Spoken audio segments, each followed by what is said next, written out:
মানুষ শেষমেশ মানুষকেই খোঁজে। দালান কোঠা যত বড় হোক, তার ভেতরে নিস্তব্ধ দেওয়াল কখনো সঙ্গী হয় না।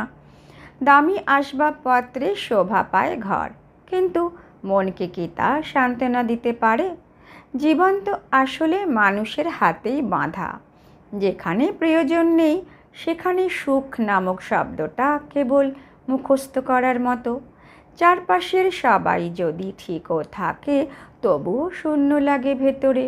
যদি আপনার মানুষটা আর আপনার না থাকে, তাহলে কেনই বা মানুষ ফিরে যাবে সেই পুরনো ঠিকানায়, যেখানে অপেক্ষা করে থাকে শুধু বেদনার হাহাকার, যেখানে নেই আপন করে নেওয়ার মায়া। সেখানে ফিরে যাওয়ার মানে হলো নিজেকে নতুন করে আবার আঘাত করা।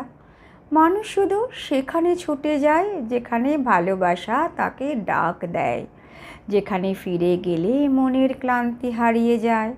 আর যদি সেই মানুষটাই হাত ছেড়ে দেয়, তাহলে পুরনো ঠিকানায় ফিরে যাওয়া নয়, বরং নতুন পথে পা বাড়ানো হলো বেঁচে থাকার আসল অর্থ।